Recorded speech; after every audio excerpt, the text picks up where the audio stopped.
All right. So today we're here with Kate from Ethically Kate. Kate is my go-to for sustainable tips and tricks, but I'm going to let her introduce herself to you and tell us a little bit about what she does. Okay. Cool. Hello. Hi, good to be here, Emma. So I am a sustainable lifestyle blogger, educator, and just generally kind of passionate activist, if you call it. I like to teach people or just show people how I live my life in a way that is better for people on the planet and show them ways that maybe they could follow that too. So I educate in schools, online, on my blog, on Instagram a lot. And yeah, that's kind of what I do and why I wake up every morning. Yay, it's so exciting. And you are so passionate and authentic with it too. I've been up to your place and seen your birds that live inside and your beautiful garden and the way you recycle um, found hair ties. um, Yeah, I haven't been doing that currently with the state of things and no, hygiene. yeah, hygiene, exactly. But I But try my best. Yeah. I'm always learning new little tips and tricks from you whenever we catch up. So it's great. So I wanted to talk today because we're obviously moving into our new normal, and we're going to get sick of that word pretty quick, I think.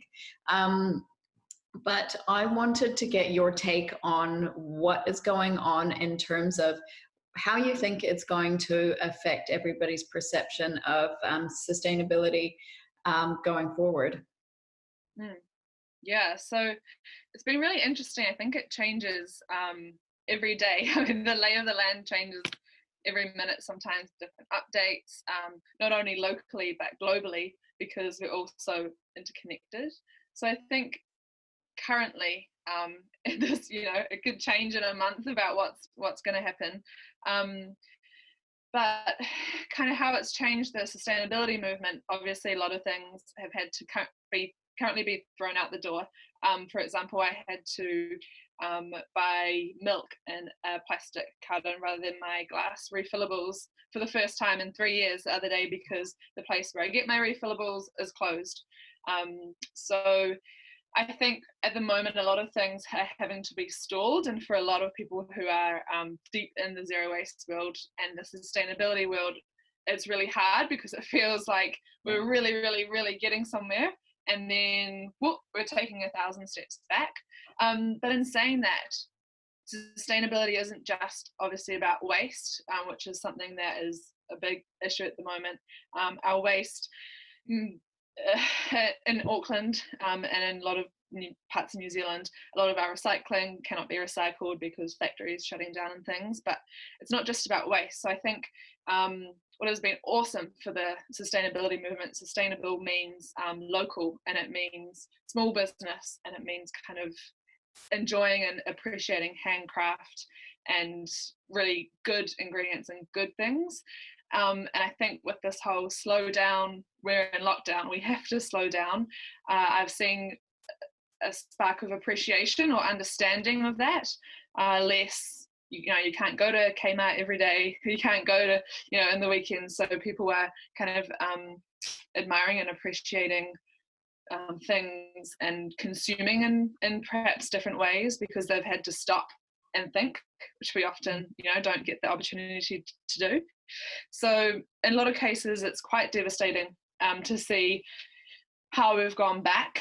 And it actually does also show that we need to have systems in place, for the reuse movement. We need to have strong systems that when stuff like this happens, we don't have to revert back to single use. Like imagine if we had brilliant reuse systems for our cups that were just so hygienic all the time, because some people, the part of the disability community, some people need to have this type of hygiene all the time. I have friends who, they're seeing us now experience what they have to do every single day that they go out. They have to wear masks and everything for their, immune system protection. So it does also show, I think, this pandemic has shown that we need our reusable and sustainable systems to be much stronger, and so it's kind of a good chance for people to dive into that, research, and so if something like this happens in the future, we don't have to revert back, because we already are,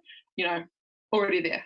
Yeah, because supply chains are definitely being affected Oh, totally. across the world, and having important. Yeah, more circular and sustainable ways of doing things right across the board is super important. definitely. And yeah, I'm hoping that it brings things back local, right? Because obviously with borders closing, and you have less control when things are, thousands of kilometers away.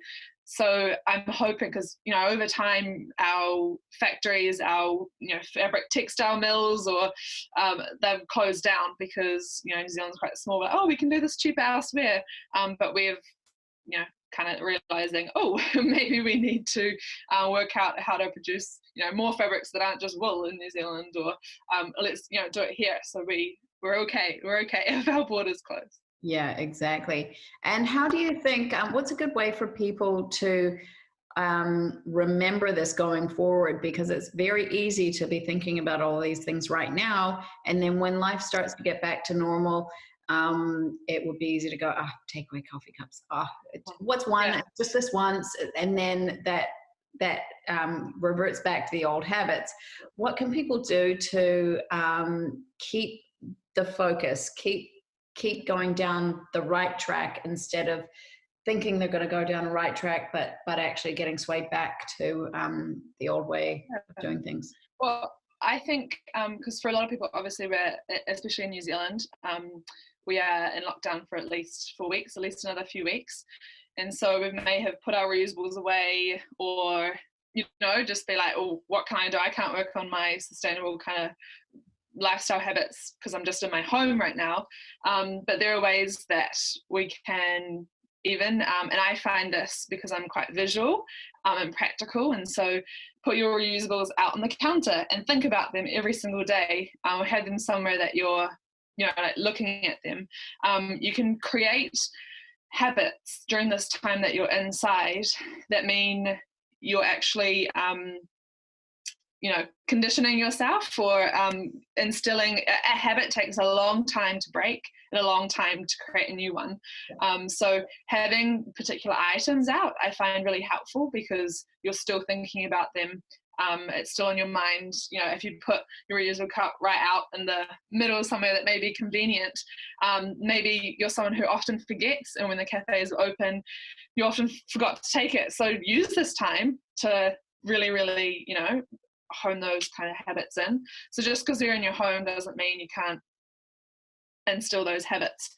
I know it can be, a little bit harder because you're not actually doing the process of going out or taking your own containers to bulk bin stores, but just work out little ways. It may feel really strange because you're in your home, doing different things, but I have been even taking my cup, going back to the cup example, like to the beach and things, just because it's nice. It's nice to feel a bit, normal too.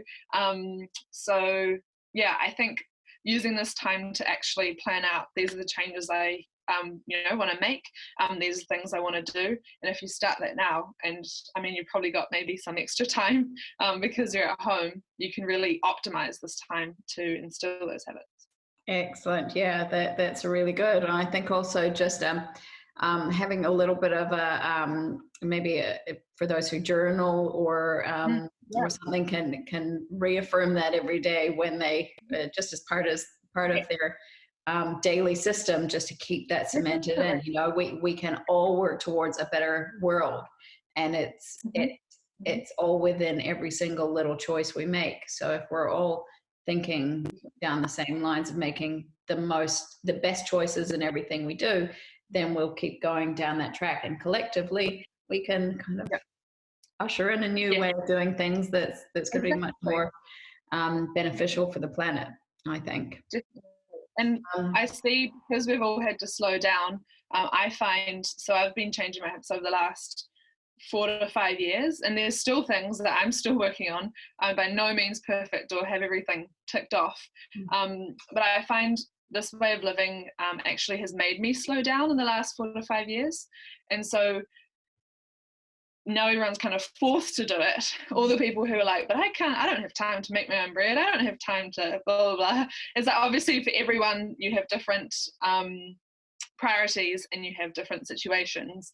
But now is a time we're slowing down. And so we need to remember, and when you slow down, you'll find that it's awesome, trust me. And we need to remember to keep that kind of essence and mindset when we go out.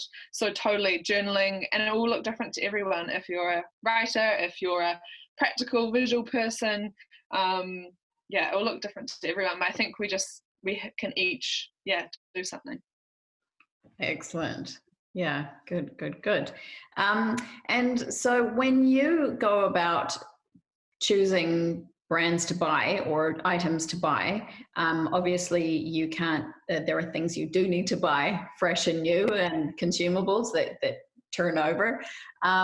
What is it that you look for in a brand, or more specifically, I guess, what are the things, what are your no-goes? What will be your deal breaker? Yeah, I'm not touching that. Yeah, sure. So I, whenever I'm about to buy something, or equally whenever I'm about to enter into a partnership with a brand to write a blog or do something, I have quite a long list of questions that I ask. And I'd say the main no-go is when I ask a company about the ethics because I'm about to purchase something, and they don't have transparency. Because I understand that everyone, individuals, brands, companies, government, everyone is on a journey, and we're all discovering all this together. And so if someone's not going to tell me the answer, I'd rather they give me an answer that may be something I probably don't want to hear as a conscious consumer than not giving it to me at all, or like sneaking around in their wording, which I've been able to, my kind of BS radar is very switched on these days. So my no-go is when companies aren't transparent or aren't willing to accept their faults. The companies who say, we have the most sustainable, blah, blah, blah, blah, and then there's no certifications, no background, nothing to actually back that up. Then I'm, if you're not willing to talk, then that's not a product I'm going to purchase. For me, I ask about a whole lot of different things, from the packaging to all the different people who are involved in making it, shipping it, from the ingredients, resources, down to the actual product, end of life. Also how it's going to be kept in our resource loop. So what happens when I'm done with it? What happens with the packaging when I'm done with it? If it can be repaired easily, and just also things like how it's shipped, and also just about the brand in general, looking at the brand holistically. You can tell when you ask all of those things, even if they may not be like perfect and they have ideal. Some brands maybe ship in plastic courier satchels and they give me a date that we're switching over to this then, and I understand because of the complexity of business and all the different levels to it that they can't actually just overnight change that. And so when you have that understanding just from understanding business a little bit more, then that's okay, that they're actually making efforts and they're actually making changes. So yeah, I think people underestimate. I had a comment once when I said to someone, they were talking about sizes and they struggle with sizing. I said, message the brand, ask them. And they're like, oh, maybe I've been a passive consumer and I didn't even think of that. So I think we all underestimate how we can actually get in contact with these companies as in their best interest, right? So just that's my main thing, is being able to have that interaction and conversation with the company. So I just know that they are thinking about these things. Yeah. Oh, fantastic. Yeah, it's really important to know that you can reach out to the companies. And I mean, you'll know that. Yeah, and we have direct contact with our customers all the time, every day, and we're happy to answer questions for people. Yeah, and it's happy, like it makes you guys feel good too, right? That's what keeps you going. I mean, that is the only way to, for me that I could see to build our brand is to connect with customers, find out what they want, what they like, what suits them, and have direct feedback and direct conversations with people. And yeah, it's invaluable, and it just means that everybody gets what they want. And we can figure out if we're not doing something in a way that our customers want, then we can figure out how to be better. And that's it. Just, I think the aim for brands should be to be the best they possibly can be. And as you said, it's a journey.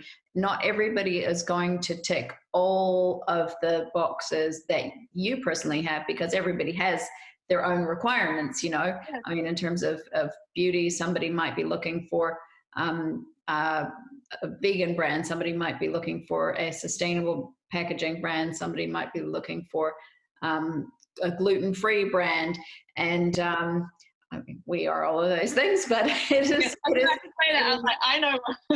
Yeah, it is hard to find, and I mean, I'm not talking just about makeup, but it's really hard to find a lot of things that are absolutely everything that you want them to be. So being able to have your own personal filter and go, okay, these are the top priorities for me. I'm going to find out if this brand ticks all of these priorities for me, and oh, they do, but they use little children in India to manufacture the product. No, you know. So yeah, it's figuring out your own list of values and the priority, and going from there, but making contact. And a lot of times, if you don't hear back from the company, you probably want to move on. That's so true. And but also I love it when you ask the company some questions, and sometimes, because you know they may be new or small, or you know there's so many different layers to this whole like sustainability conversation and a sustainable business, that they sometimes haven't even thought of that. Which isn't to say that they're like staying ignorant, or you know aren't clever, skilled, talented humans, but they go, oh wow, totally, like we're going to get onto this. Or I may say, that's so awesome, I love all these things about your company, but this is the one thing that I would so appreciate you working on, because I love the look of your clothes or something. Then they actually respond to that. Imagine if even just 3 people contacted a company and said that. Like that brand is probably, it's in their best interest. You are their customer. So exactly. Yeah, it's really awesome it's really helpful for both the consumer and the brand to yeah, definitely. And any other top tips for people as to where they can start on being the most consciously sustainable version of themselves that they can be? I would say you said it really well around choosing your values. So there may be products that I share about and talk about, and for some people that's just a no-go for them, because they only buy things that are like only made within a 100-kilometer radius, or and I totally respect that. So I would say you need to work out as an individual who consumes things, no matter if you are a minimalist, you're still consuming food, you're still consuming isn't a bad word. So work out what is important to you personally, what is accessible to you personally. We all have different finances, we all have different situations, different family sizes, different time restraints. So work out what you feel okay with and what your sense of peace is. And then whenever you're going to buy something, the first question I think of is, do I actually need this? Is this something new that needs to come into my life? And it doesn't mean need in terms of I could happily live and be clothed and not naked with all the clothes in my wardrobe right now. But for me, I love fashion and can work out ways that I can still consume sustainably but have new things come in. But you have to really properly consider what you're going to buy. If you stop and think, I find you save a lot of money over pointless things that are going to just become something you have to work out how to get rid of in the future. And B, it means you really love your surroundings and your clothes and your life. It just makes it so much better. That's probably been the most positive thing that's come from it, has been when you're like a conscious consumer, you're thinking about, do I need this? I think about an item of clothing for usually around a month before I buy it. And so usually you've forgotten about it because it was something that, wasn't actually something you'd wear for years and years. Or if you're still thinking about it, it will be an asset to you. So I'd say, look at yourself personally, what you can do, what you want to do, and then just for every single thing. I know that can be tiring, so maybe for you it should be start with your food, start with your wardrobe, start with your bathroom. So you're not constantly just thinking about everything you're doing. That's quite overwhelming. But just think about what am I consuming right now? What's in my body? What am I interacting with? And when you start asking those questions, it snowballs quite organically, excuse the pun, into just positive changes. Yeah, fantastic. Yeah, so it is all about making the best decisions we can in any given moment, because it's a journey, and we only know what we know right now, and you can only make your decisions based on what you do know right now.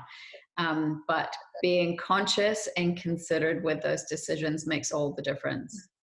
It does, yeah. If we were all just conscious about what comes into our home, what goes out, then like the actions, the sustainable habits, actions just roll. It's just about, we can be on autopilot.